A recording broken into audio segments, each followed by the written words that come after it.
The gunshot echoed across the dusty plains of Montana Territory, 1878, as Violet Montgomery sprinted through the tall grass, her heart pounding against her ribs like a wild Mustang. Blood trickled down her arm from a grazing bullet wound, but she couldn't stop, not with those men still on her trail. Her father's gold pocket watch, the only thing she had left of him, bounced against her chest as she ran, reminding her of everything she'd lost and everything that was at stake. Violet's lungs burned as she crested the hill overlooking the small town of Silver Creek. Salvation, perhaps, but also uncertainty. No one knew her here, and that was precisely why she'd chosen it.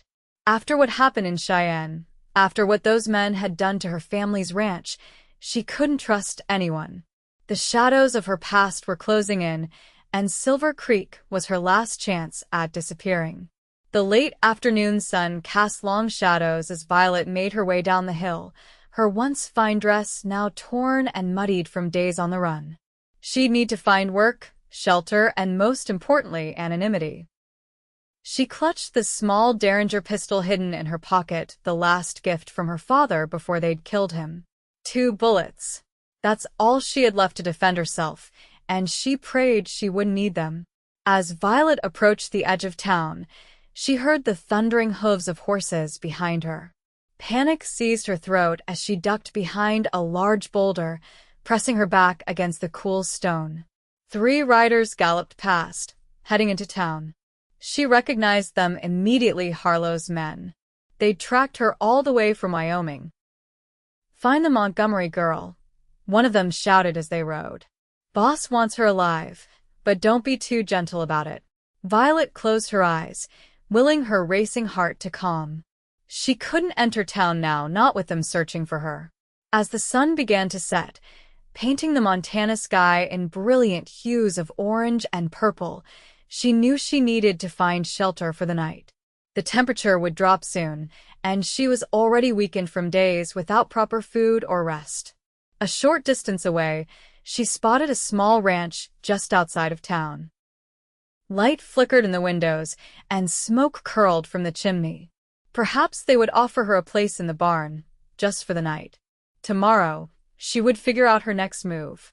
Mustering what little strength she had left, Violet made her way toward the ranch, keeping low and in the shadows. As she approached, she heard a man's voice, deep and melodic, singing softly as he worked in the stable. She peered through a gap in the wooden boards. A tall man with broad shoulders stood brushing a chestnut mare, his back to Violet. His movements were gentle despite his imposing frame, and the horse nuzzled against him affectionately. Something about the tenderness in his actions made Violet hesitate. It had been so long since she'd witnessed kindness. Suddenly, the mare whinnied and turned toward the door where Violet was hiding. The man stopped singing and turned, his hand instinctively moving to the revolver at his hip. "Who's there?" His voice was firm but not threatening. "Step out where I can see you." Violet considered running, but knew she wouldn't make it far. With trembling hands, she pushed open the stable door and stepped into the soft lantern light. "Please," she said, her voice barely above a whisper. "I don't mean any harm. I just need a place to stay for the night." The man's expression shifted from suspicion to concern as he took in her disheveled appearance and the blood staining her sleeve. "You're hurt," he said, stepping forward slowly, as if approaching a skittish colt. "It's nothing," Violet replied, though she swayed slightly on her feet. Days of running, of fear and hunger, were finally catching up to her. "I'm Adam Reed," he said, keeping his distance but offering a reassuring smile. "This is my ranch. And you look like you could use some help, Mississippi." "Violet," she replied, deliberately omitting her surname. "And I don't need help. Just a corner of your barn for the night. I'll be gone by morning." Adam studied her for a long moment, his blue eyes seeming to see right through her carefully constructed walls. "You're running from something," he said.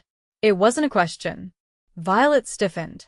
"We're all running from something in this life, Mr. Reed." A small smile played at the corner of his mouth. Fair enough. But most folks aren't running with a bullet wound. He gestured to her arm. At least let me tend to that before you settle in for the night. Violet wanted to refuse, but the reality was she couldn't properly clean the wound herself. And if infection set in, she'd be as good as dead anyway. Very well, she conceded, following him cautiously as he led her toward the main house. The cabin was modest but well kept, with a blazing fire in the hearth that immediately enveloped Violet in welcome warmth. Simple furniture, a few books on a shelf, and the lingering scent of coffee gave the place a homely feel that made her chest ache with longing for what she'd lost. Sit, Adam said, gesturing to a chair by the fire. I'll fetch some water and bandages. As he moved about the cabin gathering supplies, Violet remained vigilant, her eyes darting to the windows and doors, calculating escape routes. Old habits forged from 3 weeks on the run. Nobody's coming for you tonight, Adam said quietly as he returned with a basin of water and clean cloths. At least not through my door. You don't know that, Violet replied, wincing as he gently rolled up her sleeve to reveal the angry wound beneath. True, he admitted, cleaning the dried blood with surprising gentleness for hands so large and calloused. But I do know that my ranch is a good mile from town, and I've got 2 good horses ready to ride if trouble comes knocking. His words offered little comfort, but his calm demeanor did. As Adam worked on her wound, Violet studied him. He was younger than she'd first thought, perhaps only a few years older than her 22 years. His face was tanned and weathered from working outdoors, but handsome in a rugged way, with a strong jaw covered in stubble and those piercing blue eyes that seemed to hold both kindness and caution. You're lucky, he said, breaking into her thoughts. The bullet just grazed you. It'll be sore for a while, but it should heal clean. I've had worse, Violet said automatically, then regretted the words as Adam's eyes flicked up to meet hers, curiosity and something else concern, perhaps evident in his gaze. Have you now? He murmured, wrapping a clean bandage around her arm. Most young ladies I know haven't been shot at even once. I'm not most young ladies, Mr. Reed. He tied off the bandage and sat back. No, I don't imagine you are. He stood and moved to the stove where a pot simmered. When's the last time you ate, Miss Violet? Her stomach answered with an embarrassing growl before she could reply. Adam chuckled and ladled stew into a bowl without waiting for her response. Eat, he said, placing the bowl and a chunk of bread before her. Then we can discuss your sleeping arrangements. The stew was rich and hearty, with chunks of venison and vegetables that Violet tried not to devour too greedily. As she ate, Adam sat across from her, sipping coffee and deliberately not watching her, for which she was grateful. Thank you, she said finally, setting down the empty bowl. For the food and... She gestured to her bandaged arm. Adam nodded. You're welcome to the loft in the barn if you still prefer, but there's a spare room here in the house. Door locks from the inside, he added, as if sensing her hesitation. And I sleep with this. He patted the revolver at his hip. Why would you offer your home to a stranger? Violet asked, suspicion creeping back into her voice. In her experience, kindness always came with a price. Because someone once did the same for me, Adam replied simply, when I had nowhere else to go. Something in his tone told Violet there was more to that story, but she didn't press. She was in no position to refuse the offer of a proper bed, especially with her arm throbbing as it was. The spare room, then, she conceded. Just for tonight. Adam showed her to a small but clean bedroom with a narrow bed and a washstand. True to his word, there was a sturdy lock on the door. There's fresh water in the pitcher, he said. And I put out a clean shirt of mine if you want to change. It'll be big, but it's clean. Violet nodded, suddenly overwhelmed by the simple kindnesses this stranger had shown her. Thank you, Mr. Reed. Adam, he corrected with a small smile. Get some rest, Violet. Whatever you're running from, it can wait until morning. After he left, Violet locked the door and sank onto the edge of the bed. She changed into the offered shirt, which engulfed her slender frame but felt blessedly clean against her skin. As exhaustion washed over her, she placed her derringer under the pillow and curled up under the quilt. Despite her caution, despite everything, she slept deeply for the first time in weeks. Violet woke to the sound of voices outside. Panic seized her as she bolted upright, grabbing her derringer from beneath the pillow. Sunlight streamed through the small window, indicating she'd slept well into the morning. She cursed herself for letting her guard down so completely. Moving silently to the window, she peered out. Adam stood in the yard talking to a man on horseback, one of Harlow's men, the one called Mitch. Her blood ran cold. Quickly, she dressed in her own clothes, wincing as the movement pulled at her wounded arm. She needed to leave, now, before Adam unwittingly betrayed her presence. Whatever his kindness the night before, she couldn't risk trusting him with the truth. Easing open the bedroom door, Violet crept down the short hallway. She could hear their conversation more clearly now. "Looking for a young woman," Mitch was saying. "Pretty little thing, dark hair. Might be injured. Seen anyone like that around these parts?" There was a pause, and Violet held her breath, waiting for Adam to give her away. "Can't say that I have," Adam replied, his voice even. "Why are you looking for her?" "Family matter," Mitch said. "Her pa died, left her all alone. Just trying to bring her home where she belongs." The blatant lie made Violet's hands shake with fury. Her father hadn't just died, they'd murdered him in cold blood when he refused to sell the ranch to Harlow. "Well, good luck with your search," Adam said. "But if she's got any sense, she's halfway to California by now." Violet didn't wait to hear more. She slipped out the back door and made for the barn. She needed a horse if she was going to outrun Mitch and the others. Inside the barn, the chestnut mare Adam had been tending last night whickered softly. Violet approached her cautiously, speaking in low, soothing tones as she reached for the bridle hanging nearby. "I wouldn't do that if I were you," Adam's voice came from behind her. "Maple doesn't take kindly to strangers riding her." Violet whirled around, derringer raised instinctively. Adam stood in the doorway, his expression unreadable as he eyed the small pistol pointed at his chest. "You lied to him," she said, not lowering the gun. "So did he," Adam replied calmly. "I'm guessing your pa didn't just die, and that man isn't looking to take you home for any good reason." Violet's hand trembled. "Why didn't you tell him I was here?" "Because I don't make a habit of handing over injured women to men who make the hairs on the back of my neck stand up." He took a cautious step forward. "Now, are you going to shoot me? Or can we discuss your options like civilized folks?" After a moment's hesitation, Violet lowered the derringer, but didn't put it away. "I need to leave. They'll come back with more men." "Probably," Adam agreed. "But stealing my best mare isn't the answer. She'd throw you before you made it a mile." He nodded toward the back of the barn. "The bay gelding, though he's steady and fast. If you're determined to run." Violet narrowed her eyes, suspicious of his apparent willingness to help her escape. "Why would you give me your horse?" Adam sighed, running a hand through his dark hair. "Because whatever trouble you're in, I get the feeling you didn't bring it on yourself." He studied her for a moment. "But running isn't always the answer, Violet. Sometimes you have to stand and fight." "Fight?" She gave a bitter laugh. "Against Harlow and his men? That's suicide." Adam's expression sharpened at the name. "Harlow? Robert Harlow from Wyoming Territory." Violet stiffened, cursing herself for the slip. "You know him?" "I know of him," Adam said grimly. "Land grabber, cattle baron with a mean streak a mile wide. Word is he's been buying up or burning down every ranch from Cheyenne to the Montana border." "He didn't burn our ranch," Violet said, her voice hollow. "He wanted it intact.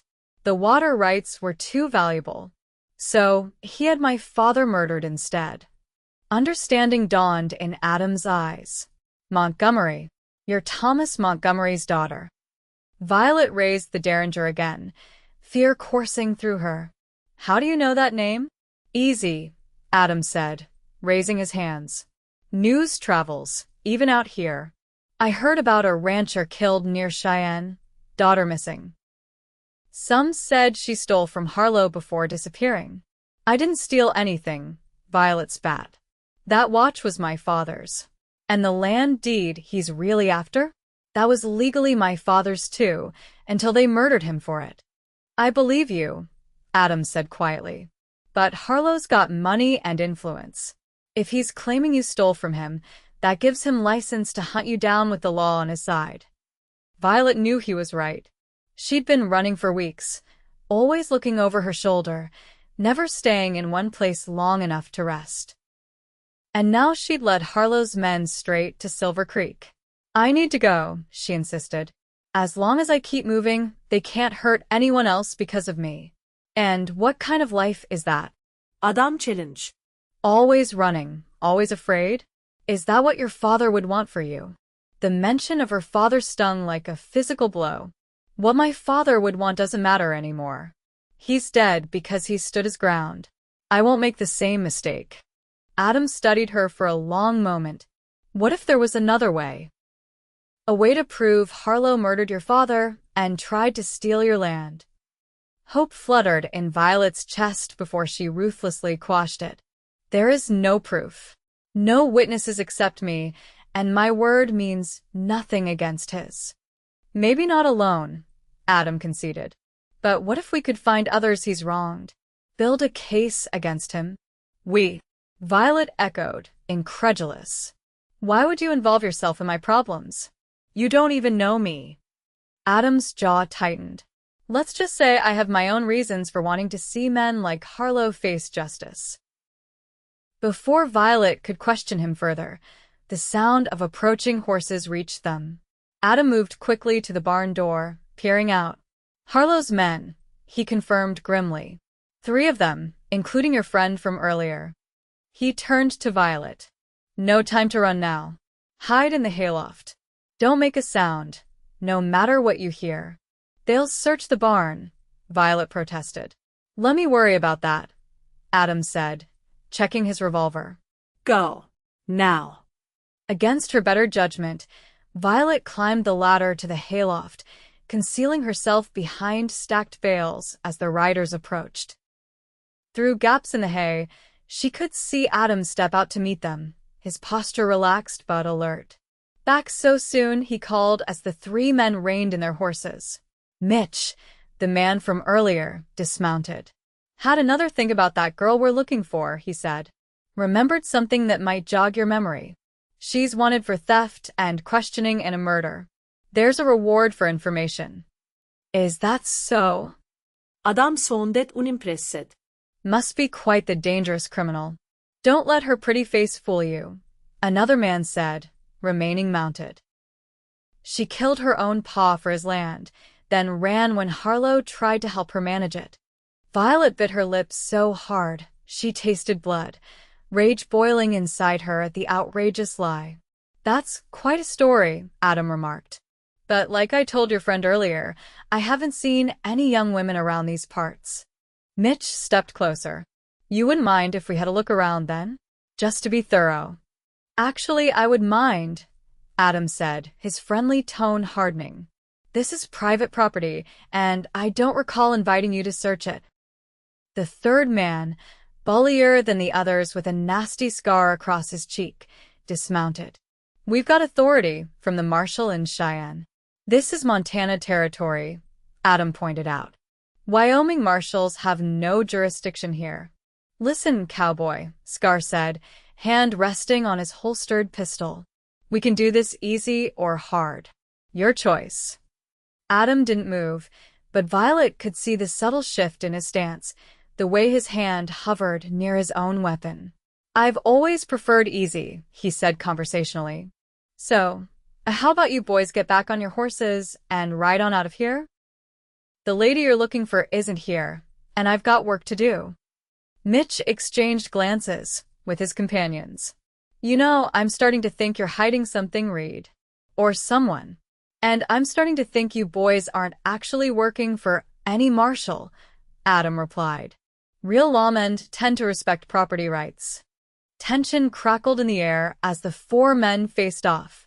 Violet gripped her derringer, knowing it would be useless against three armed men, but unwilling to let Adam face them alone if shooting started. Search the house, Mitch ordered Scar. I'll take the barn. No, Adam said firmly, drawing his revolver faster than Violet's eyes could follow. You won't. For a heartbeat, no one moved. Then the third man, still mounted, reached for his rifle. A gunshot cracked the morning air, and the man cried out as Adam's bullet struck his arm. Before the others could react, Adam had Mitch covered with his revolver. Next one won't be so forgiving, he warned. Now, all of you, back on your horses. Tell Harlow if he wants to discuss Montgomery property, he can come himself instead of sending his dogs to do his dirty work. You're making a big mistake, Mitch growled, clutching his bleeding companion. Harlow doesn't forget people who cross him. Neither do I, Adam replied coldly. Now go, before I decide the world's better off with 3 less of Harlow's men in it. The threat hung in the air, and for a moment, Violet thought they would draw on Adam despite the disadvantage. But something in his steady gaze must have convinced them he meant business. Grumbling threats, they retreated to their horses and rode off. The wounded man slumped in his saddle. Only when the sound of hoofbeats faded did Adam holster his weapon and look up toward the hayloft. You can come down now, he called. But we don't have much time. They'll be back with more men. Violet descended the ladder on shaky legs. You shouldn't have done that, she said. Now you're involved. I was involved the moment you stepped onto my property, Adam replied matter-of-factly. And I've never been one to stand by when someone needs help. They'll kill you, Violet said bluntly. Just like they killed my father. Something dark and determined flashed in Adam's eyes. They can try. He moved to the back of the barn, pulling out saddles. But first, we need to get you somewhere safe. We? Violet repeated, still struggling to understand why this stranger was risking his life for her. Adam paused in his preparations, fixing her with a steady gaze. Yes, we. Unless you'd prefer to keep running alone. The offer of help, of not being entirely alone in her fight, was almost too much to bear. For weeks, Violet had trusted no one, depended on no one. The idea of sharing her burden was both tempting and terrifying. Why? She asked simply. Why would you do this for someone you don't even know? Adam's expression softened slightly. Maybe I know enough, he said. I know you're brave enough to survive on your own for weeks with men hunting you. I know you're loyal enough to risk your life protecting your father's legacy. And I know that sometimes even the strongest people need someone at their back. His words struck a chord deep within Violet, touching a loneliness she'd been trying to ignore. Still, years of caution weren't easily set aside. If I agree to let you help me, she said carefully, you need to understand that this isn't your fight. If things get too dangerous, if there's a chance for you to walk away safely, you take it. Promise me that. Adam regarded her thoughtfully. I can't promise to abandon you, he said finally. But I can promise to be smart about how we handle this. No unnecessary risks. It wasn't exactly what she wanted, but Violet recognized it was the best she would get from him. Where would we go? She asked, tacitly accepting his help. I have a friend, Adam said, returning to saddling the horses. Lives about a day's ride from here, up in the foothills. Former lawman. If anyone can help us build a case against Harlow, it's him. As Violet helped prepare for their departure, gathering supplies and the few possessions she'd brought with her, a strange feeling settled over her, something almost like hope. It had been so long since she'd allowed herself to feel anything but fear and grief that the sensation was almost unrecognizable. Within an hour, they were ready to leave. Adam had packed provisions, ammunition, and a few personal items. The bay gelding and the chestnut mare stood saddled and waiting. Maple will let you ride her now that I'm with you, Adam explained, helping Violet mount despite her protests that she could manage on her own. She's faster than thunder here, and we might need that speed. As they rode away from the ranch, Violet couldn't help glancing back at the small cabin that had offered her first safe haven in weeks. Will you be able to come back here? She asked, guilt gnawing at her. After Harlow's men. Land and buildings can be replaced, Adam said simply. Some things matter more. The weight of his words settled between them as they rode northwest, toward the distant mountains that rose like sentinels against the vast Montana sky. Whatever came next, Violet knew with certainty that her life had changed irrevocably the moment she'd stumbled onto Adam Reed's ranch. For better or worse, she was no longer alone in her fight. They rode hard through the day, stopping only briefly to rest the horses and eat a cold meal of jerky and hardtack. Adam set a punishing pace, clearly anxious to put as much distance as possible between them and Silver Creek before nightfall. As they traveled, Violet observed her unexpected ally. Adam Reed rode with the easy confidence of a man born to the saddle, his movements in perfect harmony with his mount. He was constantly vigilant, scanning the horizon, noting landmarks, checking their back trail. This wasn't just a cowboy. She realized this was a man familiar with danger and pursuit. "Who are you?" she finally asked as they paused at a stream to water the horses. "Really?" Adam glanced at her, then returned to filling their canteens. "Just a rancher, like I said." "No ordinary rancher handles a gun the way you do," Violet countered. "Or knows how to evade trackers, or has friends who are former lawmen hiding in the mountains." A faint smile touched his lips. "Observant. I've had to be," she replied, "to stay alive." Adam straightened, studying her with those penetrating blue eyes. "Before I settled in Silver Creek, I rode with the U.S. Marshals for a few years," he admitted. "Mostly tracking fugitives, sometimes protecting witnesses." "You were a lawman," Violet said, pieces falling into place. "Why did you leave?" Something shadowed his expression. "Let's just say I disagreed with how certain influential men could manipulate justice to their advantage." "Men like Harlow," Violet guessed. Adam nodded once. "Men exactly like Harlow." He secured the canteens and moved to check Maple's saddle. "We should keep moving. There's maybe 4 hours of daylight left, and I want to reach the foothills before dark." Violet sensed there was more to his story, but she didn't press. Everyone had secrets, and she was in no position to demand his when she was still guarding so many of her own. As they continued their journey, the landscape began to change. The open plains gave way to rolling hills dotted with pine and aspen. The air grew cooler as they climbed, and the scent of evergreen replaced the dry prairie grass. "Your arm bothering you?" Adam asked, noticing Violet shifting uncomfortably in the saddle. "It's fine," she said automatically, though the wound throbbed steadily. Adam gave her a skeptical look. "We'll check it when we make camp." No sense surviving Harlow's men only to succumb to infection. His concern, matter of fact though it was, stirred something in Violet. It had been so long since anyone had worried about her well-being. Since her father's death, she'd been entirely focused on survival, with no room for comfort or care. As the sun began its descent toward the western mountains, Adam led them off the faint trail they'd been following and into a secluded clearing surrounded by tall pines. A small creek bubbled nearby, and the thick trees offered both cover and protection from the wind. "We'll stop here for the night," he said, dismounting. "It's defensible. There's water, and the trees will hide our fire." Violet slid from Maple's back, her muscles protesting after the long day's ride. As Adam tended to the horses, she gathered wood for a small fire, grateful for the task to distract her from the pain in her arm and the exhaustion threatening to overwhelm her. Working together in companionable silence, they established their camp efficiently. Adam built a small, nearly smokeless fire, while Violet laid out their bedrolls on opposite sides of the flames.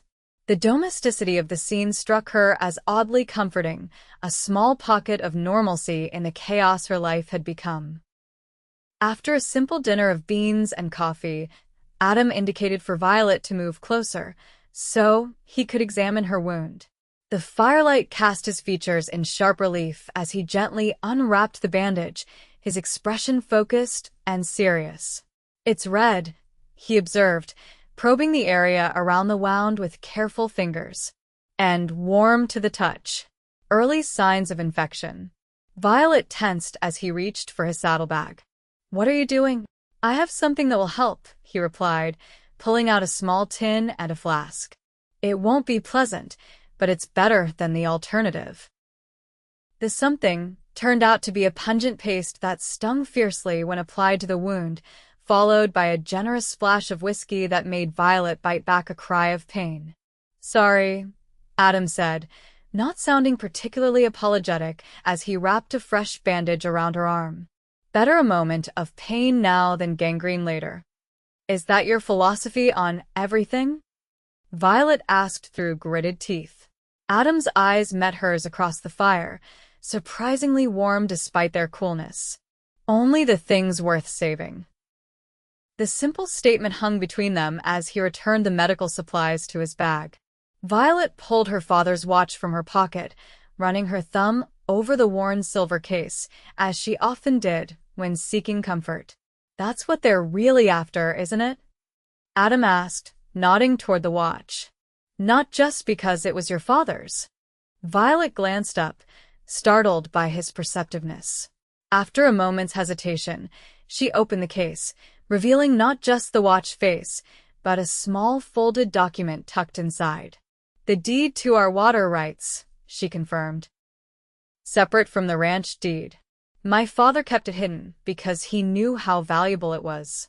The Montgomery Ranch controls access to the only reliable water source for miles in that part of Wyoming.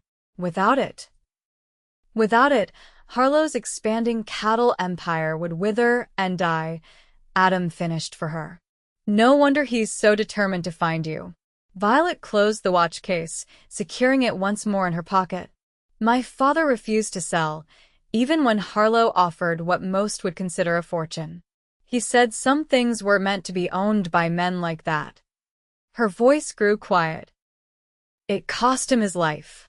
"Your father sounds like a principled man," Adam said. "He was," Violet agreed, blinking back unexpected tears. "Stubborn as a mule, but fair. Everyone in the county respected Thomas Montgomery, even if they didn't always agree with him." "And his daughter?" Adam asked gently. "Did she inherit his stubbornness?"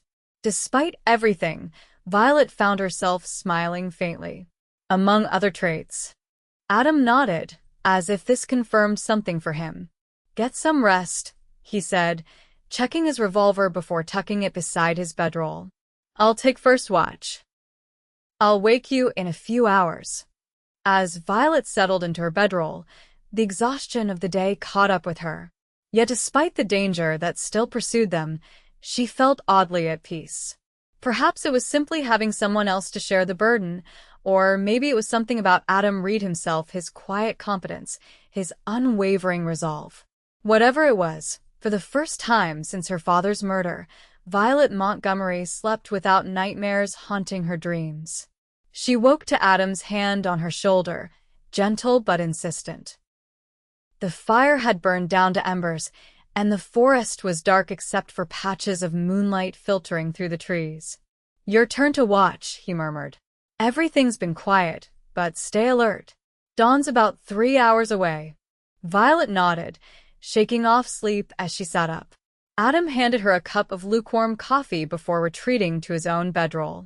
She sipped the bitter liquid, grateful for its warmth as the night chill settled around her. Keeping watch in the quiet darkness gave Violet time to think about her father, about the ranch that should have been her inheritance, about the document that men were willing to kill for, and inevitably, about the man sleeping a few feet away who had thrown in his lot with hers for reasons she still didn't fully understand.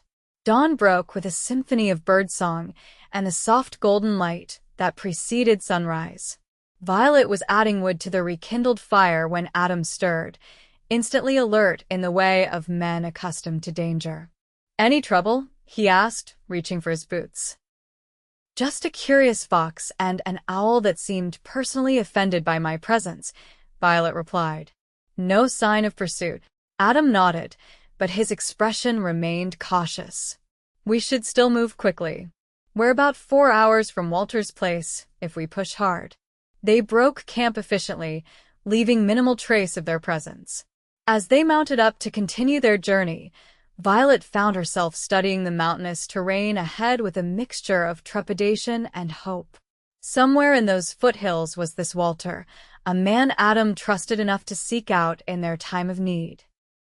"Tell me about your friend," she said as they rode side by side along a narrow trail that wound upward through the pines. "This former lawman, Walter Colton," Adam replied, "was a federal judge before he decided civilization had more rules than sense. Retired to the mountains about 10 years ago, but he still keeps his hand in legal matters from time to time." "And you trust him?" "With my life," Adam said simply. "He's the one who recruited me to the Marshal's back when I was just a hot-headed kid looking to prove something." "And now?" Violet asked. "What are you looking to prove now, Adam Reed?" He glanced at her, something unreadable in his eyes. "Maybe that there's still justice to be found in this world, for those willing to fight for it." The trail steepened, requiring their full attention as the horses picked their way carefully over rocky ground. By mid-morning, they had climbed high enough that Violet could look back and see the vast expanse of prairie stretching out below them, the land seemingly endless under the clear blue sky. "Beautiful, isn't it?" Adam remarked, following her gaze. "That's what I love about Montana. The sense of possibility. Like a man could start fresh, become whoever he chooses to be." "Or a woman?" Violet asked. Adam smiled, the expression transforming his usually serious face. "Especially a woman, I'd say. Takes more courage." The moment was interrupted by the distant crack of a rifle shot, followed by the ping of a bullet striking rock nearby. Adam reacted instantly, spurring Thunder forward while reaching back to grab Maple's reins, pulling both horses into the cover of a rocky outcropping. "Down," he ordered, practically dragging Violet from her saddle as another shot rang out. They crouched behind the rocks, hearts pounding as a third bullet whined overhead. "How did they find us so quickly?" Violet gasped, drawing her derringer. "They didn't," Adam said grimly. "That's not Harlow's men. The shots are coming from ahead of us, not behind." Violet processed this with growing alarm. "Then who? I don't know." Adam cut her off, checking his revolver. "But I intend to find out. Stay here with the horses." Before she could protest, he was moving in a crouch along the rocks, using the terrain for cover as he worked his way toward the source of the gunfire. Violet watched anxiously, the derringer clutched in her trembling hand, as Adam disappeared from view. Minutes stretched like hours as she waited, every sound in the forest magnified by her fear. The horses shifted nervously, sensing the tension. Violet stroked Maple's neck, murmuring soothing words that did little to calm either of them. Finally, after what seemed an eternity, she heard Adam's voice calling out, "Violet, it's safe to come out." Still cautious, she led the horses from their shelter, following Adam's voice until she found him standing with an older man near a small cabin tucked so perfectly into the landscape that she hadn't noticed it from the trail. The stranger was tall and lean, with a shock of white hair and a neatly trimmed beard. He held a rifle casually in one hand and wore an expression that mingled apology with amusement. "Violet Montgomery, meet Walter Colton," Adam said, a hint of exasperation in his tone. "Who apparently shoots at guests before welcoming them." "Only the unexpected ones," Walter replied, his voice a deep rumble that matched his imposing appearance. "And I aim to miss. which you'd know if you recalled your training properly. Warning shots are still shots, Adam muttered. Walter turned his attention to Violet, shrewd eyes taking in every detail of her appearance. Miss Montgomery, he said with a slight bow. I'd say it's a pleasure, but given the circumstances that likely bring you to my doorstep, that seems inappropriate. You know who I am? Violet asked, surprised. I make it my business to know things, Walter replied cryptically, including that Robert Harlow has put a price on your head that's attracted every bounty hunter and hired gun from here to the Dakotas. He gestured toward the cabin. Come inside. These mountains have ears, and what we need to discuss is best done behind closed doors. The interior of Walter's cabin belied its rustic exterior. Bookshelves lined one wall, filled with leather-bound volumes on law, history, and philosophy. A large desk occupied one corner, covered with papers and correspondence. The furnishings were simple but well-crafted, speaking of comfort rather than ostentation. Sit, Walter instructed, moving to stoke the fire burning in the stone hearth. Adam, there's coffee on the stove. Miss Montgomery looks like she could use some.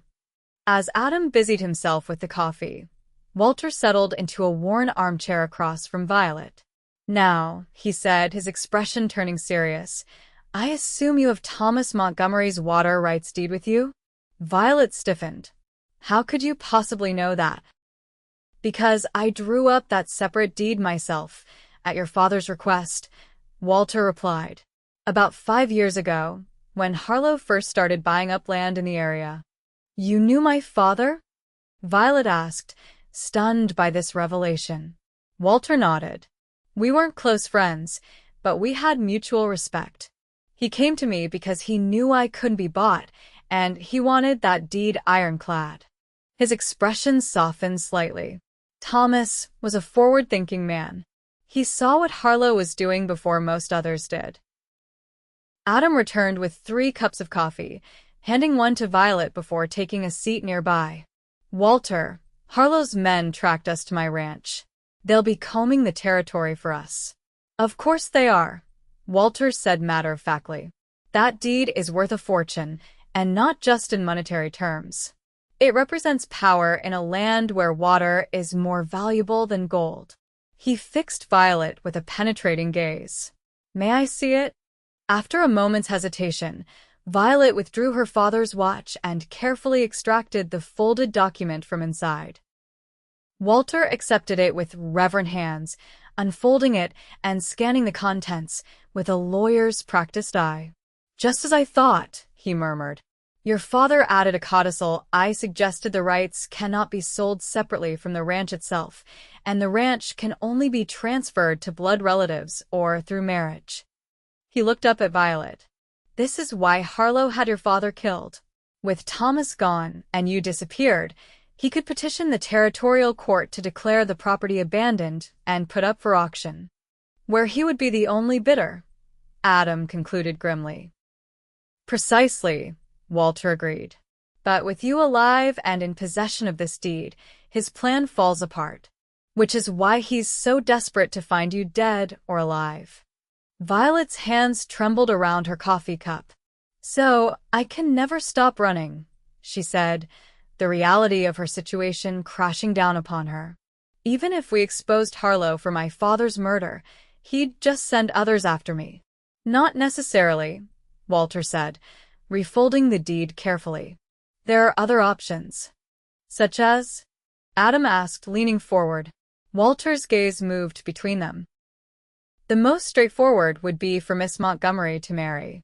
The deed specifically states that transfer through marriage is permitted. With a husband, particularly one capable of defending Harlow, would find it much more difficult to pursue his claim. Violet stared at Walter in disbelief. You're suggesting I find some man to marry just to protect my property? I'm merely stating the legal facts, Walter replied calmly. The other option is to build a case against Harlow strong enough to see him hang for murder. That would require evidence we don't currently possess, and witnesses who aren't afraid to testify against one of the most powerful men in the territory. A heavy silence fell over the cabin as the reality of Violet's limited options sank in. Adam was the first to speak, his voice quiet but determined. "Then we find the evidence," he said simply. "And the witnesses." Walter raised an eyebrow. "Easier said than done, son. Harlow's been careful. That's how men like him survive."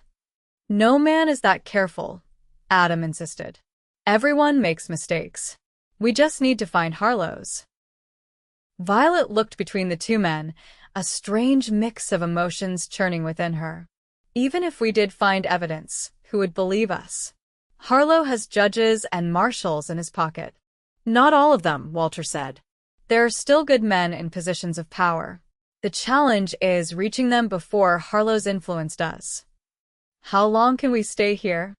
Adam asked, changing tack. Walter considered this. "A few days, perhaps. My location isn't widely known, but it's not a secret either. If Harlow's men are searching systematically, they'll eventually think to look for you with former lawmen in the area. Then we use that time to form a plan," Adam said decisively. "Walter, you still have contacts in the territorial government, judges who can't be bought?" "A few," Walter acknowledged. "And I know some of Harlow's former men who might talk for the right incentive," Adam added. "Men who left his employ when they realized what kind of monster they were working for." Violet watched this exchange with growing amazement. These men were actually plotting to take down Robert Harlow, one of the most powerful and dangerous men in the territory, as if it were a simple matter of gathering evidence and presenting it to the right authorities. "You're both mad," she said finally. "Harlow has killed dozens of people who stood in his way. My father was just the latest. What makes you think we can succeed where others have failed?" "Because we have something they didn't," Adam replied, his blue eyes intense as they met hers. "We have you living proof of his crimes, with the document he's willing to kill for." "I'm just one woman," Violet protested. "My word against his means nothing." "It means everything," Adam countered. "You're Thomas Montgomery's daughter. Your father was respected throughout the territory. People will listen to you." "If she lives long enough to speak," Walter pointed out bluntly. "Harlow will stop at nothing to silence her before she can testify.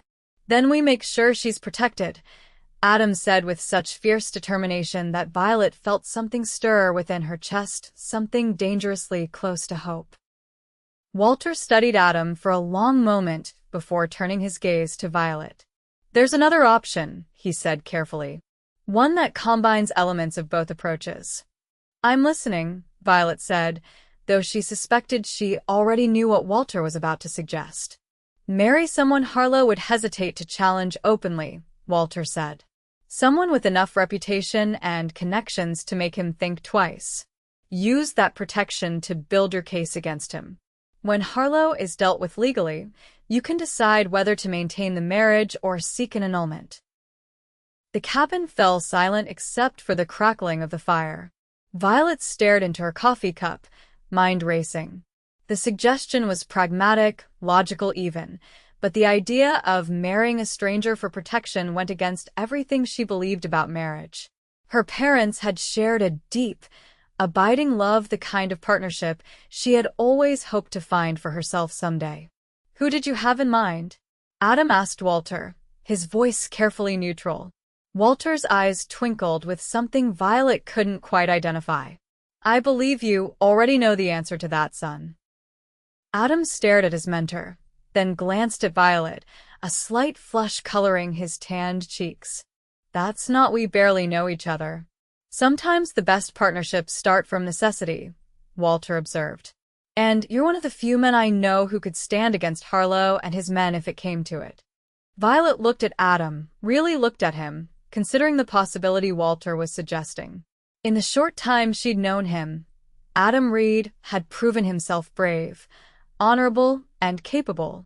He'd risked his life and his home to help her without hesitation. And there was something about him, a steadiness, a quiet strength that reminded her of her father. "I won't ask that of you," she said finally, meeting Adam's gaze directly. "You've already done more than enough by helping me get this far." Adam held her gaze, something unreadable in his expression. "You're not asking," he said quietly. "Walter is suggesting, and I'm—" He paused, seeming to search for the right words. "I'm considering all options that keep you safe and bring Harlow to justice." Walter cleared his throat. "Why don't I give you two some time to discuss this privately? I need to check my traps anyway." He rose, grabbing his coat and rifle. "Don't decide anything hastily. This isn't just about legal strategy, it's about your lives." After Walter departed, an awkward silence descended upon the cabin. Violet moved to stand by the window, watching as Walter's tall figure disappeared into the trees. Her mind was a whirlwind of conflicting thoughts and emotions. "You don't have to consider this," she said finally, her back still to Adam. "It's an absurd suggestion." "Is it?" Adam's voice was closer than she expected, and she turned to find him standing just a few feet away. "A marriage of convenience is hardly unheard of in these parts." "This would be more than convenience," Violet pointed out. "It would be putting a target on your back as well as mine." Adam's lips quirked in a small smile. "I think that target was firmly in place the moment I fired on Harlow's men at my ranch." "That's different," Violet insisted. "You could still walk away, claim I forced you to help me. But marriage—" She shook her head. "That's a permanent solution to what should be a temporary problem." Walter mentioned annulment as an option, Adam reminded her. "Once Harlow is dealt with." Violet studied his face, trying to understand his thinking. "Why would you even consider this? You hardly know me." "I know enough," Adam said simply, echoing his words from the previous night. "I know you're brave, determined, and loyal to your father's memory. I know you're fighting for something that matters. And I know that standing by while Harlow hunts you down isn't something I could live with." His quiet sincerity struck Violet more powerfully than any grand declaration could have. This wasn't a man given to exaggeration or empty promises. If Adam Reed was considering marriage as a strategy, it was because he genuinely believed it might be the best way to protect her and achieve justice. "It's not just about protection," Violet said slowly, voicing a thought that had been forming in her mind.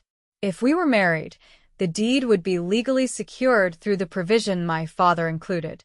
Even if something happened to me, Harlow couldn't get the water rights." Adam nodded. "That's part of Walter's thinking, I believe. It creates multiple layers of security." Violet turned back to the window, needing distance from Adam's steady gaze to think clearly. "What about after?" she asked softly. "If we succeed against Harlow, if we both survive, what then?" She heard Adam move closer, though he didn't touch her. "Then we decide together what comes next," he said. "I won't hold you to anything beyond what you freely choose, Violet. That I can promise." Something in his tone made her turn to face him again. Standing this close, she could see flecks of gray in his blue eyes, the faint scar along his jawline, the way his dark hair curled slightly at his collar. There was something undeniably appealing about Adam Reed, not just his handsome features, but the character that shone through them. "This is madness," she whispered, more to herself than to him. "Most worthwhile endeavors are, in my experience," Adam replied with a hint of wry humor. "But I'll respect whatever decision you make." Violet took a deep breath, weighing options that all seemed impossible in their own way. Continuing to run alone was a path that could only end in capture or death. Fighting Harlow without protection was equally foolhardy. But marriage to a man she barely knew, even one as honorable as Adam appeared to be. "I need time to think," she said finally. Adam nodded, stepping back to give her space. "Of course. It's not a decision to make lightly." As if by mutual agreement, they moved to separate areas of the cabin. Adam occupied himself examining Walter's collection of books, while Violet returned to her seat by the fire, staring into the flames as if they might contain answers to her impossible situation. By the time Walter returned several hours later, laden with 2 rabbits for dinner, Violet had reached a decision. It wasn't one she had ever imagined making, but in a world where all choices were difficult, she would choose the path that offered the best chance of justice for her father. Well, Walter asked, glancing between them as he set about preparing the rabbits. Have you reached any conclusions? Violet looked at Adam, who had been careful to give her space throughout the afternoon. If Mr. Reed is truly willing, she said steadily, I believe marriage may offer the best protection while we build a case against Harlow. Adam's expression remained serious, but something flickered in his eyes' relief, perhaps, or determination. I'm willing, he confirmed, addressing both Violet and Walter. But I want to be clear about the terms. This arrangement lasts only until Harlow faces justice or until Miss Montgomery decides she wishes to end it. And in public and private, she will be treated with nothing but respect. Walter nodded approvingly. Sensible terms. He turned to Violet. And you, Miss Montgomery? Do you enter this arrangement freely and with clear understanding of its purpose? I do, Violet replied, the formal phrase feeling strange on her tongue given the circumstances. Though I would add one condition of my own. Both men looked at her expectantly. If at any point this arrangement puts Mr. Reed in undue danger, she said firmly, I reserve the right to dissolve it immediately to protect him from Harlow's retribution. Adam started to protest, but Walter cut him off with a raised hand. A fair condition given the circumstances, he said. Now, as it happens, I still hold a judicial commission that allows me to perform legal marriages. We could proceed as soon as tomorrow if you wish. The reality of what they were agreeing to suddenly felt very immediate. Violet glanced at Adam, finding him already watching her with that steady gaze that somehow managed to be both reassuring and unsettling. Tomorrow, she agreed softly. That would be best. Walter nodded, turning his attention back to preparing dinner. Then it settled. Rest tonight, for tomorrow you begin a new chapter both in your personal lives and in your fight against Robert Harlow. As Violet helped Walter prepare the evening meal, she couldn't help wondering what her father would think of her decision. Would he approve of this strategic marriage, this alliance formed in the name of justice and survival? Or would he be disappointed that his daughter had to resort to such measures to protect what was rightfully hers? Somehow, she suspected he would understand. Thomas Montgomery had been a practical man as well as an idealistic one. He had taught her that principles mattered, but so did surviving to uphold them. Tomorrow, she would become Mrs. Adam Reed not out of love, but out of necessity. It wasn't the marriage she had dreamed of as a young girl, but perhaps it was the one she needed now. And as she watched Adam helping Walter set the table, his movements efficient and considerate, Violet found herself thinking that as partners in this dangerous endeavor went, she could have done far worse. The morning of their wedding dawned clear and bright, the kind of pristine Montana day that made the mountains seem close enough to touch. Violet woke early, having slept fitfully as the magnitude of the steps she was about to take weighed on her mind. Walter had given her the small loft room for privacy, while Adam had taken a bedroll by the fire. As she dressed in the only clean clothes she had, the riding skirt and blouse she'd been wearing when she fled her home, Violet tried to quiet the doubts swirling in her mind. This wasn't a real marriage, she reminded herself. It was a strategic alliance, a legal maneuver to protect her father's legacy and give them time to bring Harlow to justice. The fact that Adam Reed was handsome, honorable, and made her feel safe for the first time in weeks was irrelevant. A soft knock at the ladder leading to the loft interrupted her thoughts. Violet. It was Walter's voice. I have something for you, if you'll permit an old man's sentimentality. Curious, Violet descended the ladder to find Walter holding a simple package wrapped in brown paper. It belonged to my late wife, he explained, an uncharacteristic softness in his expression. I think she would approve of you having it for today.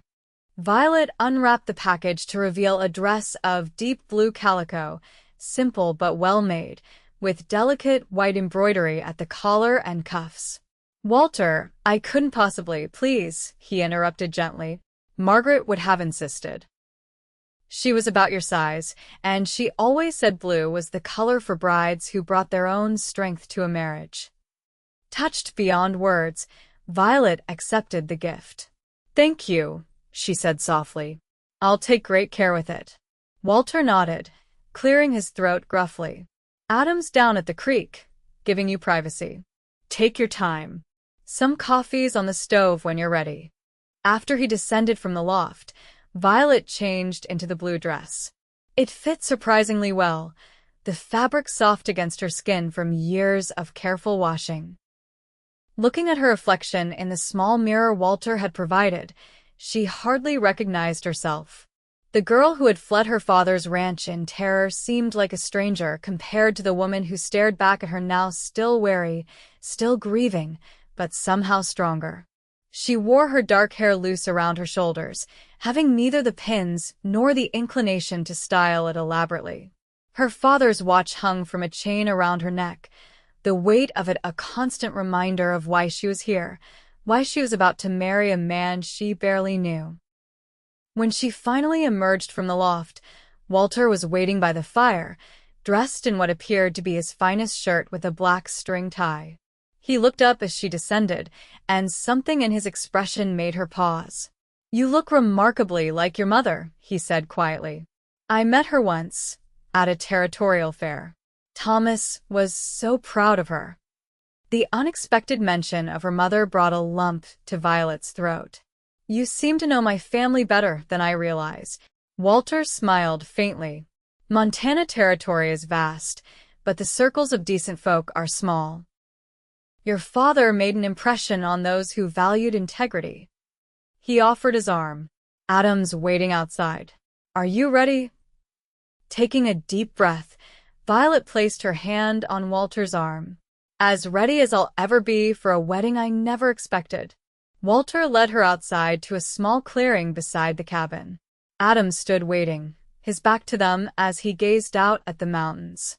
He had clearly made an effort with his appearance. His hair was neatly combed, his shirt clean, his usually stubbled jaw freshly shaved. When he turned at their approach, Violet felt an unexpected flutter in her stomach. Adam's eyes widened slightly as he took in her appearance, and something shifted in his expression, surprise, followed by a warmth that made Violet suddenly conscious of how she looked in the blue dress. You look beautiful, he said simply, the sincerity in his voice unmistakable. Thank you, Violet replied, feeling strangely shy. You clean up quite well yourself, Mr. Reed. A small smile touched his lips. I thought perhaps we should move to first names, considering the circumstances. Walter cleared his throat. If you two are ready, we should proceed. The longer we delay, the more chance of unwanted visitors. The ceremony itself was brief and to the point.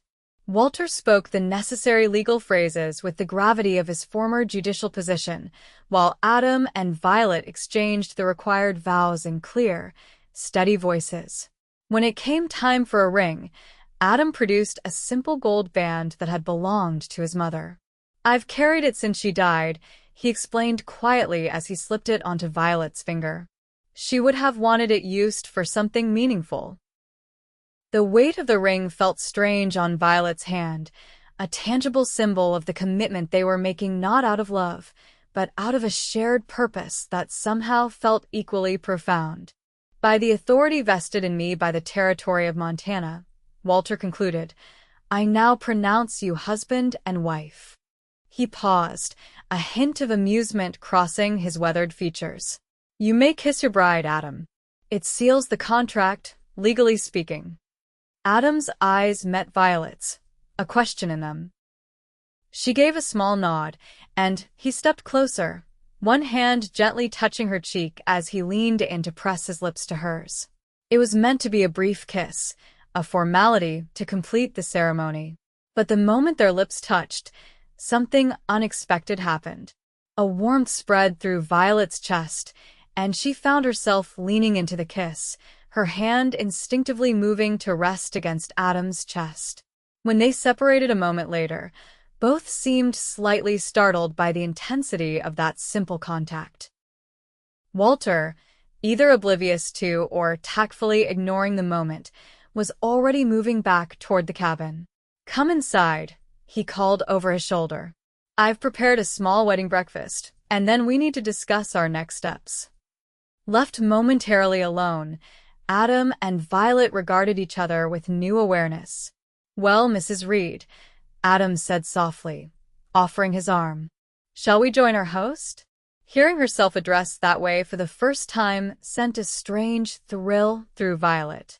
"Yes, I believe we shall, Mr. Reed," she replied, placing her hand on his arm. "My husband."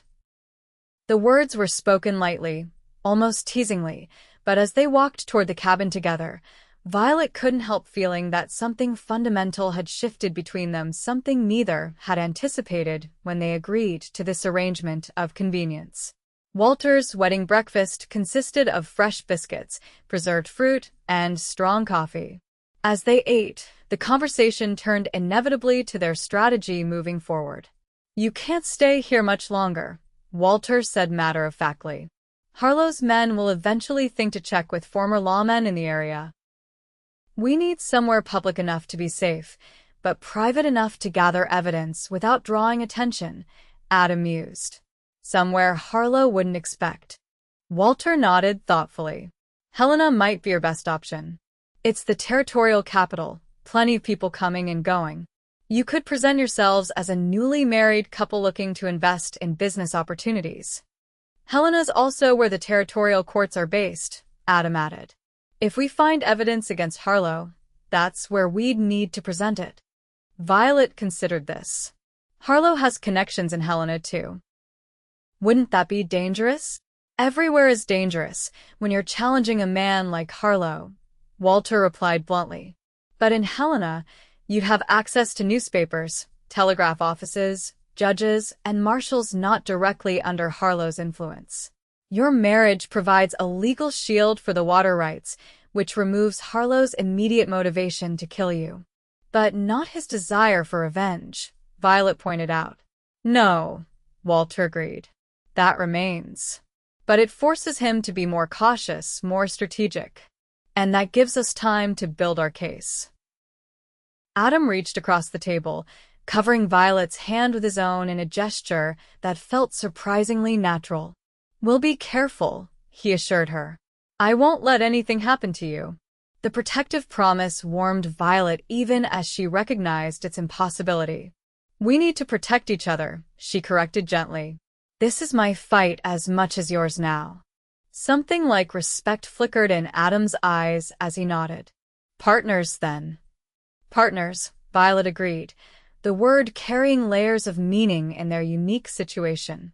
Walter watched this exchange with shrewd eyes. "You should leave tomorrow morning," he said. "I'll provide supplies and letters of introduction to people in Helena you can trust." He fixed them both with a serious look. "From the moment you ride out of these mountains, you must present yourselves as a genuinely married couple, deeply in love. Any hint that this is a marriage of convenience would undermine its legal protection." "We understand," Adam said, though Violet noticed a faint color in his cheeks. "Good," Walter said briskly. "Now, Adam, help me check the perimeter and tend to the horses. Violet, there's paper and ink in my desk if you'd like to document everything you remember about your father's dealings with Harlow and the night of his murder. The more details, the better." As the men left the cabin, Violet moved to Walter's desk, grateful for the practical task. The events of the morning, the wedding, that unexpected kiss, the strange new reality of being Mrs. Adam Reed had left her feeling oddly untethered. Focusing on the case against Harlow would ground her, remind her why she was here. Yet as she wrote, documenting the years of pressure from Harlow, her father's refusal to sell, and finally the terrible night when armed men had come to their ranch, Violet found her mind repeatedly drifting to Adam. To the way he had looked at her in that blue dress, the gentle touch of his hand as he placed his mother's ring on her finger, the unexpected spark when their lips met. This was dangerous thinking, she chided herself. Their arrangement was practical, strategic, a means to an end. Allowing emotions to complicate matters would only distract from their purpose and potentially put them both at greater risk. Still, as she absently twisted the gold band on her finger, Violet couldn't entirely suppress the thought that in different circumstances, Adam Reed was exactly the kind of man she might have chosen for herself. The day passed quickly in preparations for their journey. Walter provided them with supplies, maps, and letters of introduction to trusted contacts in Helena. He also insisted on giving them money from his personal savings, brushing aside their protests. "Consider it a wedding gift," he said gruffly. "Besides, you'll need to look the part of a prosperous young couple if you're to move in the right circles in Helena." That evening, after a hearty dinner, Walter excused himself early, claiming he needed to check his trap lines before dark.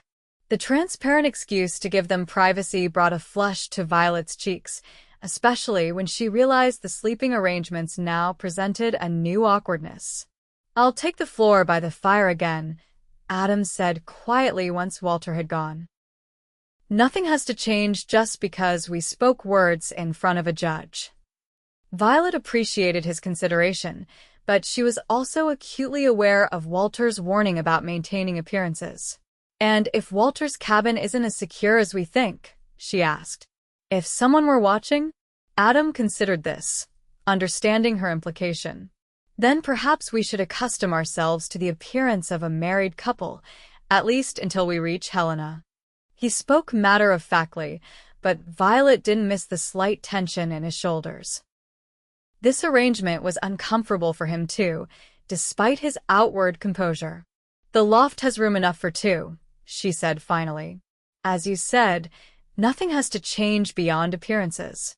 That night, lying beside Adam in the narrow loft bed, a careful distance maintained between them, Violet found sleep elusive.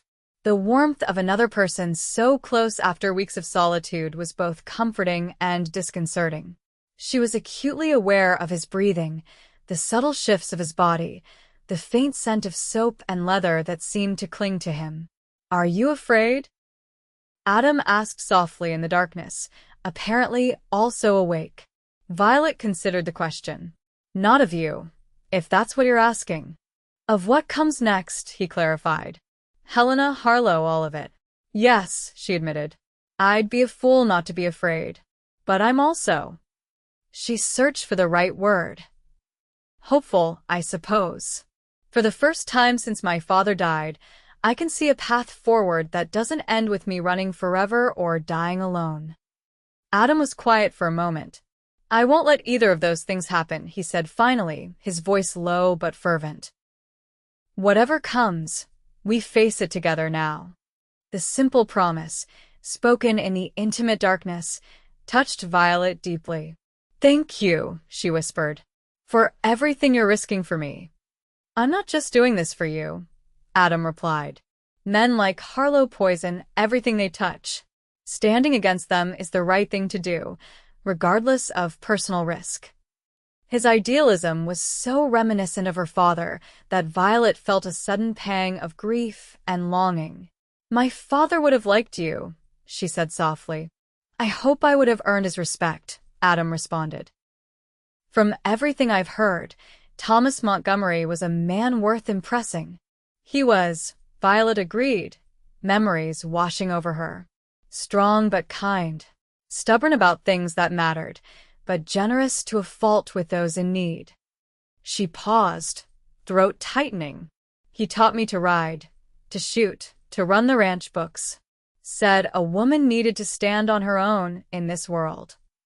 Weissman, Adam Momuret. "He raised a daughter strong enough to survive when many others wouldn't have." Violet turned her head slightly, able to make out Adam's profile in the dim light filtering through the small loft window. "What about your family?" she asked, realizing how little she knew about the man who was now her husband. Adam was silent for so long that Violet thought he might not answer. "My father was a drunk," he said finally. "Mean one at that. Left when I was 10. My mother raised me and my sister on her own, working as a laundress in army forts across the territories. That couldn't have been easy, Violet said softly. It wasn't, Adam agreed. But she never complained, never spoke ill of my father, even though he deserved it. Taught us that our circumstances didn't define us, only our choices did. His voice grew quieter. She died of fever when I was 17. My sister married a shopkeeper in California.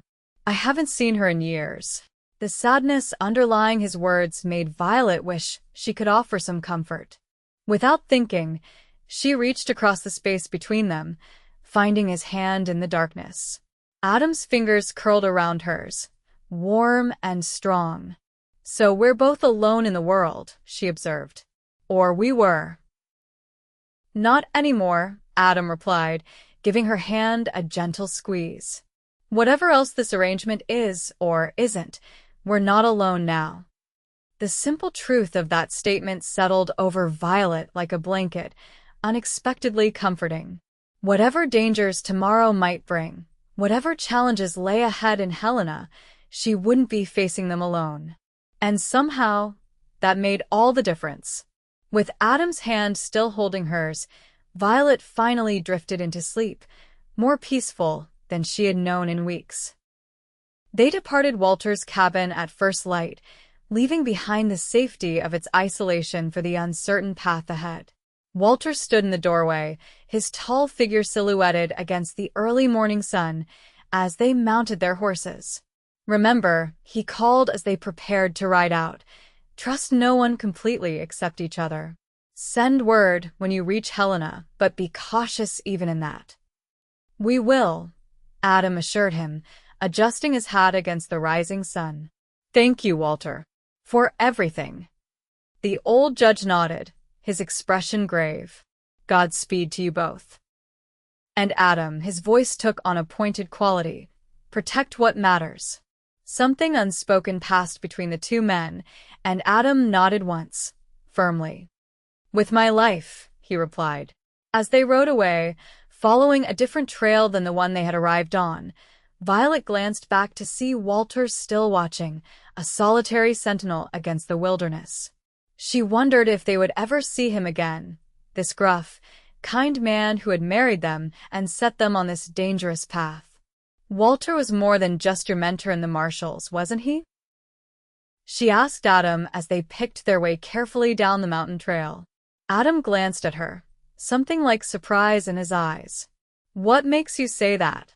The way you speak to each other, Violet replied. It's more than respect. It's like family. Adam was quiet for a moment, focusing on guiding Thunder around a tricky bend in the trail. After my mother died, he said finally, I was angry, reckless. Got into fights, trouble with the law. Walter was a circuit judge then.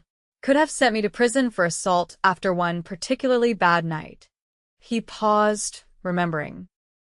Instead, he gave me a choice jail or join him as an assistant while he trained me for the Marshals. He saw something in you, Violet observed. He saw a stupid kid about to throw his life away, Adam corrected with a wry smile. But yes, he believed I could be more than my circumstances. Taught me everything from tracking to the law. His expression softened slightly. Closest thing to a father I ever had. Violet nodded, understanding better now the bond between the two men. And now he's entrusted you with helping me against Harlow. He's entrusted us with each other, Adam corrected gently. He knows the dangers better than most. The trail widened as they descended, allowing them to ride side by side. The morning was glorious, the sky a perfect blue canopy above the pine-covered mountains. In another context, it might have been a pleasant excursion rather than a flight from danger. How long to Helena? Violet asked as they reached more level ground. 3 days if the weather holds, Adam replied. We'll skirt the main trails, stay at small homesteads where possible. I know a few folks between here and there who'll provide shelter without asking too many questions. And once we reach Helena, what then? Adam glanced at her. We become Mr. and Mrs. Reed, newly arrived from Wyoming Territory, looking to invest in business opportunities. We'll take rooms at a respectable hotel, make the right social connections, and quietly begin gathering information about Harlow's operations and associates. All while hoping Harlow's men don't recognize me, Violet added with a touch of apprehension. Helena's a big city by territorial standards, Adam reassured her. And you'd be surprised how effective a change of appearance and context can be. The men looking for Violet Montgomery, fugitive daughter of a murdered rancher, won't be looking for Mrs. Adam Reed, respectable new arrival with her husband. There was logic in his reasoning, but Violet couldn't entirely quell her anxiety. Harlow's reach was long, his resources substantial, and she had seen firsthand the lengths to which he would go to obtain what he wanted. "I'll need different clothes," she said practically. "This dress and my riding clothes won't suffice for the role we're playing." "We'll stop in the last town before Helena," Adam agreed. "Get what we need there. Walter's money will help us look the part." They rode steadily through the day, stopping only briefly to rest the horses and eat a cold lunch from their provisions. Adam set a careful pace, neither too fast to tire the animals nor too slow to make good progress. His knowledge of the terrain was impressive. He navigated without hesitation, choosing paths that kept them concealed from the main trails while avoiding the most difficult terrain. As the sun began to set, they approached a small clearing where a modest cabin stood surrounded by neatly tended fields. Smoke rose from the chimney, and a dog barked at their approach before a man stepped onto the porch, rifle in hand. "That's far enough, strangers," he called warily. Adam raised his hand in a peaceful gesture. "James Finch?" I'm Adam Reed. "Walter Colton sent word we might be passing through." The man squinted at them suspiciously before recognition dawned. "Reed? The Marshal who brought in the Dawson gang." "Former Marshal," Adam corrected. "And yes, though that was some years back." Finch lowered his rifle, though he didn't set it aside. "Walter's message said you and your wife might need a place to stay. Didn't say why." "And we won't burden you with details," Adam replied diplomatically. "Just a night's shelter, if you can spare it. We'll be on our way at first light." After a moment's consideration, Finch nodded. "Any friend of Walter's is welcome here. Corral's around back for your horses. Martha will have supper ready soon." As they dismounted and led their horses to the corral, Violet leaned close to Adam. "You didn't mention we were recently married," she murmured. "Best to keep details to a minimum," Adam replied quietly. "The less they know, the safer they are if Harlow's men come asking questions later." The Finches proved to be hospitable hosts, offering a hot meal of venison stew and fresh bread, followed by coffee and apple pie. Martha Finch, a sturdy woman with kind eyes and work-roughened hands, asked few questions beyond the basics of their journey. "Heading to Helena, you say?" James remarked as they ate. "Lively place these days. All manner of folks pouring in since the gold strikes." "So we've heard," Adam replied easily. "Seemed like a good place to look for opportunities." "Well, you picked an interesting time," Finch continued. "Word is Robert Harlow's been buying up businesses there, same as he's done with ranches down Wyoming way." Violet stiffened slightly at the mention of Harlow's name, but Adam's hand found hers under the table, a gentle warning to maintain composure. "Harlow," Adam said, his tone carefully neutral. "Don't believe I know the name." Finch snorted. "Count yourself lucky then. Man's got ambitions bigger than the territory itself. Started with cattle, moved to land. Now he's getting into banking, mining interests. Some say he's aiming for political office next." "James," Martha chided, "our guests don't need to hear territorial gossip at the supper table." "It's quite all right," Violet said, finding her voice. "We're interested in learning about influential people in the area. If we're to invest, we should know who the key figures are." Finch nodded approvingly. "Smart thinking, Mrs. Reed. And your husband's right to be cautious. Harlow's not a man to partner with lightly." Those who cross him tend to meet with accidents. Accidents. Adam prompted, his tone conversational though Violet could feel the tension in him. Mysterious fires, stampedes, falls from horses, Finch elaborated. Nothing that can be proven, of course. But folks know. He leaned forward slightly. Just last month, a rancher down near Cheyenne was shot dead in his own home. Thomas Montgomery, name was. Refused to sell to Harlow for years.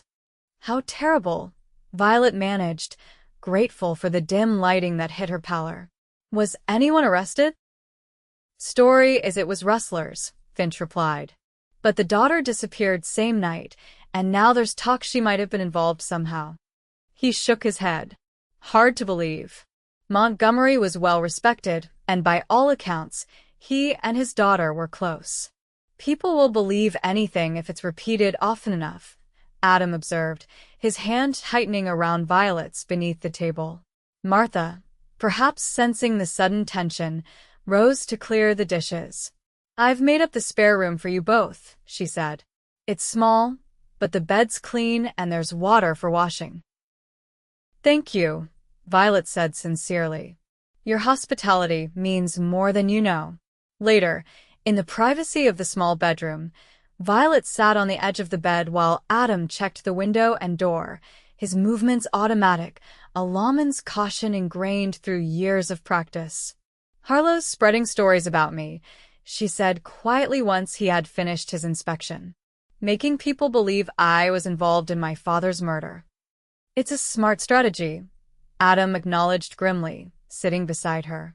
Discredit the only witness, turn public sympathy against you. It's working, Violet said bitterly. Even good people like the Finches believe there might be truth to it. Adam took her hand, the gesture becoming increasingly natural between them. All the more reason to gather evidence, quickly once we reach Helena. The truth is our most powerful weapon against Harlow's lies. Violet nodded, though doubt still gnawed at her. How could they hope to prevail against a man with such influence, such resources, such ruthlessness? As if reading her thoughts, Adam tilted her chin up gently, forcing her to meet his gaze. We will win this fight, Violet, he said with quiet intensity. Your father will have justice. I promise you that. The certainty in his blue eyes, the unwavering resolve in his voice, steadied her. Whatever doubts she harbored about their chances, Adam's belief was like a beacon in the darkness, something to navigate by when all other landmarks failed. We should rest, she said finally. Tomorrow will be another long day. The bed was narrow, making the careful distance they had maintained in Walter's loft impossible. As they settled under the quilt, Violet was acutely aware of Adam's proximity, the warmth of his body just inches from hers. This is awkward, isn't it? He said softly in the darkness, a hint of rueful humor in his voice. A bit, Violet admitted, grateful he had acknowledged it. Though I suppose real married couples don't lie rigid as boards, afraid to touch each other. Adam chuckled, the sound warm and surprisingly intimate in the quiet room. Probably not, no. After a moment's hesitation, Violet turned on her side, facing him though she could barely make out his features in the dim light. We should practice, shouldn't we? Being comfortable together. If we're to convince people in Helena. Adam was silent for a heartbeat before turning to face her. Yes, I suppose we should. The acknowledgement hung between them, loaded with unspoken implications. Slowly, carefully, as if approaching a wild creature, Adam lifted his arm in invitation. Violet hesitated only briefly before moving closer, allowing him to wrap his arm around her shoulders as she rested her head against his chest. The position was strangely comforting, his heartbeat steady beneath her ear, his body solid and warm against hers. It had been so long since Violet had experienced human touch beyond violence or necessity that she had almost forgotten how healing it could be. Is this all right? Adam murmured, his breath stirring her hair. Yes, Violet whispered, surprised by how true it was. It's nice. Adam's arm tightened slightly around her, protective rather than possessive. "Get some sleep," he said softly. "I've got you." As Violet drifted toward sleep, wrapped in the unexpected comfort of Adam's embrace, a troubling thought surfaced in her drowsy mind. What would happen when this was over? If they succeeded against Harlow, if justice was served, would she be able to simply walk away from this man who was becoming increasingly important to her? It was a question without an answer, at least for now. And as sleep claimed her, Violet decided it was a problem for another day, a day that would come only if they survived the dangers that still lay ahead. The journey to Helena continued without incident through the second day, with Adam setting a steady pace that balanced speed with caution. They stopped for the night at another small homestead, this one belonging to a widow who asked no questions beyond their names and destination. Again, they shared a bed, and again, Violet found herself seeking the comfort of Adam's arms, a habit forming too easily for her peace of mind. On the third day, they reached the small town of Boulder, the last settlement before Helena. As planned, they stopped to purchase clothing appropriate for their roles as a prosperous young couple seeking business opportunities in the territorial capital. The general store offered a surprisingly good selection, testament to the prosperity that mining had brought to the region. Adam selected several shirts, a new vest, and a proper suit coat to replace his trail-worn attire. For Violet, they found 2 ready-made dresses of modest but good quality, along with necessary undergarments and a bonnet to help disguise her features. "One more thing," Adam said as they were concluding their purchases. He selected a simple silver hairpin with a small pearl accent. "Every new bride should have something pretty," he explained when Violet looked at him questioningly. The shopkeeper beamed at them. "Just married, are you?" "Thought as much from the way you look at each other." Violet felt a blush rise to her cheeks, but Adam merely smiled, playing his role perfectly as he paid for their purchases. 3 weeks now," he said, his hand finding the small of Violet's back in a gesture that appeared natural but sent a shiver up her spine. "Luckiest day of my life, when she agreed to have me." "Well, congratulations to you both," the shopkeeper said cheerfully. "Helena's a fine place for a young couple starting out. Plenty of opportunity for those willing to work." They changed into their new clothes at the local hotel where they had taken a room for a few hours to rest and refresh themselves before the final leg of their journey. When Violet emerged from behind the dressing screen in one of her new dresses, a deep green wool with modest trim, she found Adam waiting, similarly transformed in his new attire. The change was remarkable. Gone was the rugged frontiersman, replaced by a gentleman who wouldn't look out of place in Helena's business circles. The fine clothes enhanced rather than disguised his natural strength and confidence. "You clean up well, Mr. Reed," Violet said, echoing her words from their wedding day. Adam's eyes traveled over her appreciatively. "As do you, Mrs. Reed. Though I find I miss your father's watch." Violet touched the spot where the watch usually hung. It seemed safer to pack it away. Too distinctive. Adam nodded his understanding. "Ready for Helena, then?" "As ready as I'll ever be," Violet replied, smoothing her skirts nervously. "It feels strange, preparing to walk into the lion's den dressed like this." "Sometimes the best hiding place is in plain sight," Adam said, offering his arm. "Shall we, wife?" The word sent an unexpected thrill through Violet as she placed her hand on his arm. "Lead on, husband."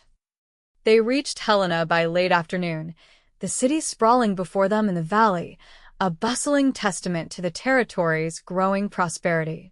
Buildings of wood and stone lined broad streets, with the impressive territorial capital standing prominently at the center. Churches, hotels, businesses, and residences spread outward, while the surrounding hillsides were dotted with mine entrances and processing facilities. "It's larger than I expected," Violet remarked as they approached. "Nearly 10,000 people now," Adam replied. "Gold and silver bring them in, but it's commerce that keeps them here. The perfect place to disappear or to find information." They rode directly to the International Hotel, the most respectable establishment in the city according to Walter's recommendations. A livery boy took their horses while a porter carried their modest luggage inside.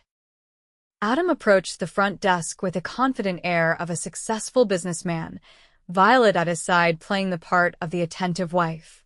Mr. and Mrs. Adam Reed, he informed the clerk, will require a suite for at least 2 weeks, possibly longer. The clerk, a thin man with spectacles and a deferential manner, consulted his ledger. Of course, sir. We have an excellent suite available on the second floor. May I inquire as to the nature of your visit to Helena? Business opportunities, Adam replied smoothly. I've recently sold my interests in Wyoming and am looking to invest in more promising ventures here in the territorial capital. Very wise, sir. The clerk nodded approvingly. Helena offers abundant opportunities for gentlemen of means and vision. He slid the registration book toward Adam. If you'll just sign here, I'll have the porter show you to your suite immediately. As Adam signed the register, Violet maintained her composed expression despite the nervousness fluttering in her stomach. They were committed now, their false identities established in official records. There would be no turning back. Their suite was spacious and well-appointed, with a sitting room, bedroom, and private bathing facilities, luxuries Violet hadn't experienced since before her father's murder. After the porter had deposited their luggage and departed with a generous tip from Adam, they were finally alone. Well, Adam said, removing his hat and surveying their new accommodations, we're here.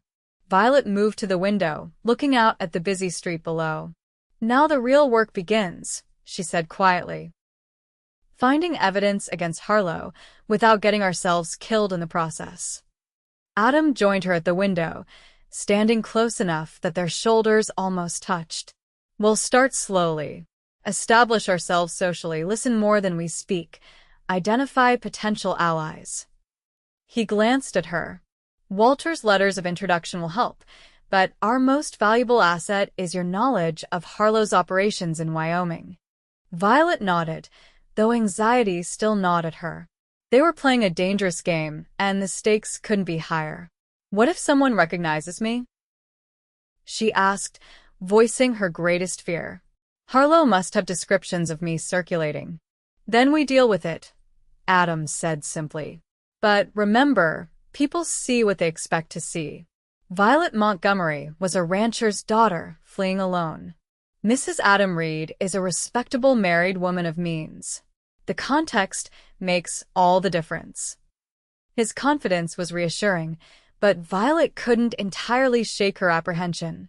Harlow had resources, connections, and a personal vendetta against her. One mistake, one moment of recognition, could unravel everything they were working toward. Come, Adam said, noting her worry. Let's freshen up and have dinner in the hotel restaurant.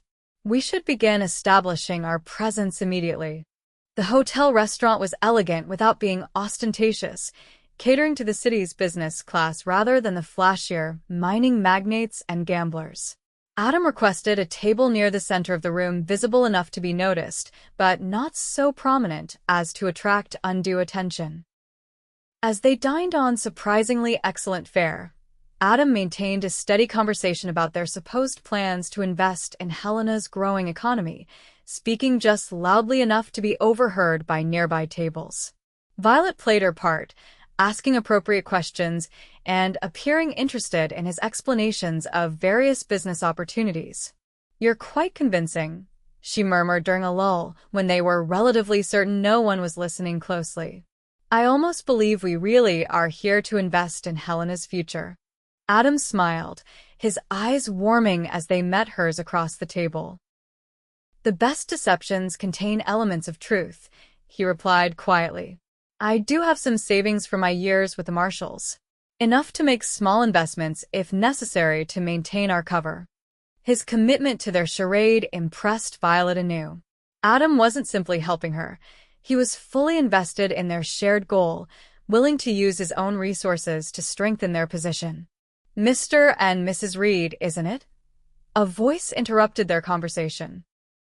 Violet looked up to see a well-dressed older gentleman standing beside their table, his bearing suggesting someone of importance in the community. Adam rose smoothly, extending his hand. "Yes, Adam Reed. And this is my wife, Violet." Judge William Pemberton, the man introduced himself, shaking Adam's hand firmly. "I couldn't help overhearing you're new to Helena and looking for investment opportunities." "That's correct," Adam confirmed. "We've recently arrived from Wyoming territory." Pemberton's eyebrows rose slightly. "Wyoming? Interesting timing. We've had some rather dramatic news from that region recently." Violet's pulse quickened, but she maintained her composed expression as she looked up at the judge with polite interest. "Oh, what sort of news?" "A rather ugly business with a rancher murdered and his daughter suspected of involvement," Pemberton replied, watching them closely. "Montgomery was the name, I believe. Created quite a stir in legal circles." Adam's expression revealed nothing beyond mild curiosity. "We were further north, near the Montana border," he said easily. "News travels slowly in the more remote areas." Pemberton nodded, seemingly satisfied with this explanation. "Well, Helena will be a pleasant change for you both then. Much more civilized." He reached into his coat pocket, withdrawing a calling card. "My wife and I host a small gathering each Thursday evening. Nothing formal, just a few like-minded individuals discussing business and politics. We would be delighted if you could join us tomorrow." "That's very kind," Adam said, accepting the card. "We would be honored." "Excellent," Pemberton smiled. 8 o'clock, then. Good evening to you both." As the judge moved away, Violet leaned closer to Adam, keeping her voice low. "Do you think that was coincidence? His mentioning Wyoming and my father?" Adam's eyes followed Pemberton's retreating figure. "I'm not a great believer in coincidences," he admitted.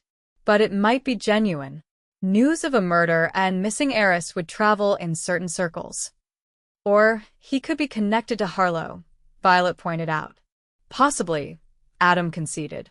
"Which is why we'll attend his gathering tomorrow night. If he's testing us, better to face it directly than arouse suspicion by declining." The remainder of their meal passed without further interruption, though Violet noticed Adam was more alert, his gaze periodically scanning the restaurant with the subtle vigilance of his former profession. When they returned to their suite, Adam immediately checked that their door was securely locked before speaking. "We need to be prepared for tomorrow night," he said, his voice low despite their privacy.